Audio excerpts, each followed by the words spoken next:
Okay, here's what Texans fans would love. A winning season, first of all.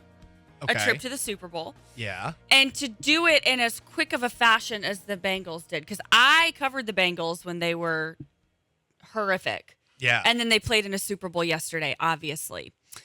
They kind of did a different blueprint than the Rams. Okay, obviously they get Joe Burrow, then he gets hurt. They have this almost luck where they're able to then draft his best friend Jamar Chase from college, and they make it work. Do you think the Texans can do it in a similar fashion? You got to get a great quarterback. I know it's always lame to say, but this is an organization that has settled at quarterback before. I mean, just think about their entire history. You start off with David Carr, fine, but from David Carr until Deshaun Watson, you didn't draft a quarterback in the first round for 15 years? I mean, yes, Matt Schaub, there were some nice moments with him, statistically at the very least, and then all of a sudden it fell off of a cliff. But it really depends on if they're going to be able to find that guy at third overall in the draft class that doesn't have those quarterbacks. I don't know, Vanessa, if it's that close, Right. Now, wherever Deshaun Watson goes, whatever you get in return for him, maybe that helps you out. But it's hard to envision that all of a sudden, overnight, the Texans are going to be able to find something. I mean, you've been following this team for the last couple of years. Is there any player on the Texans that you would consider remotely close to being a star player? Yeah, elite? No, absolutely not. And I will say this about the Texans versus the Bengals. Cal McNair will spend money more than Mike Brown did. But Mike Brown is notoriously cheap with things like you can't take a Sprite or a Gatorade from the Bengals locker room. I was very curious about what was going to happen if the Bengals were to win the Super Bowl, Vanessa, because I don't think that Mike would want you spilling some of that Gatorade, Right. That's valuable Gatorade. You're only getting a water shower. You do not get a Gatorade shower in that's Cincinnati. too classy. No, I mean, I think that it reminds me of when the Phoenix Suns made it as far as they did, and it almost gave some hope to Rockets fans.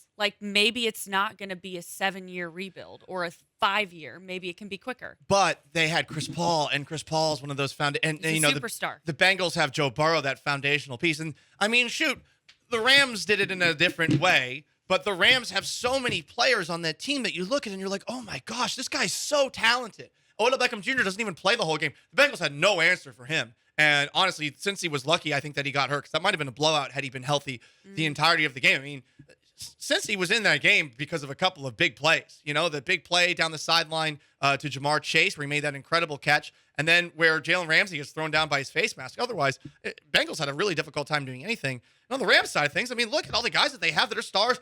You have Aaron Donald, you have Von Miller. Jalen Ramsey played like crap, but you still have Jalen Ramsey. Leonard Floyd's a really good pass rusher.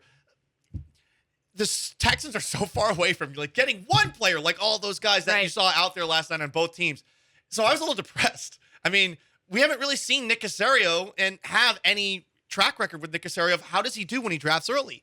Back in New England, the Patriots never drafted early, So we don't really know what Caserio knows about early on, and if he's somebody that would say, I'm going to try to trade back and get more picks as opposed to taking the big swing at somebody at third overall. Okay, so maybe not a lot of hope for Texans fans, but what do you think are some of the pieces that they need when you look at this upcoming draft?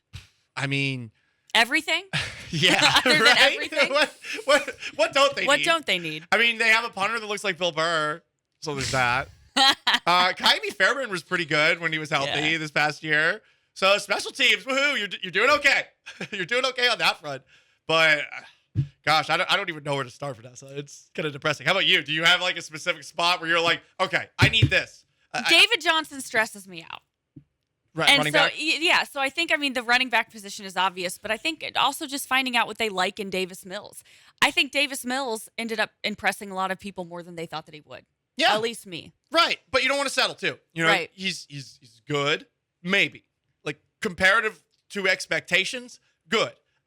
Will that mean something more next year? I don't know, and I don't want them to talk themselves into it next year. Something interesting that you mentioned with the running game, Vanessa. And I saw a very funny meme online. It's, where in Scooby-Doo, the old cartoon, where they would find the bad guy. They always had a mask on, and then they would take off the mask. It's Old Man Jenkins. Well, in this game, at one point, someone tweeted out a picture of Sean McVay, and I think it was Patrick Storm, and he pulled off his hood, and it's Tim Kelly, the offensive coordinator of the Houston Texans, ex-offensive coordinator, because they were trying to run the football so much in that game, and it wasn't working. And I don't know why they kept on doing it and doing it. And it does make me wonder, okay, if you're going to commit to the run, especially now that you got Lovie Smith as a head coach, which does feel like we're going to be a little bit conservative offensively maybe going forward. Yes, get someone better than David Johnson. Get someone better than Rex Burkhead. Find a running back somewhere, somehow. The Texans roster still feels like a 2017 or probably more like 2014 fantasy football team to me. Yeah. You know what I mean? When you listen to the names on it, and especially some of the guys, obviously Mark Ingram ended up going back to New Orleans, but that was something that just always has stood out to me. Would Cal McNair be willing to invest in a time machine? If he doesn't care about winning.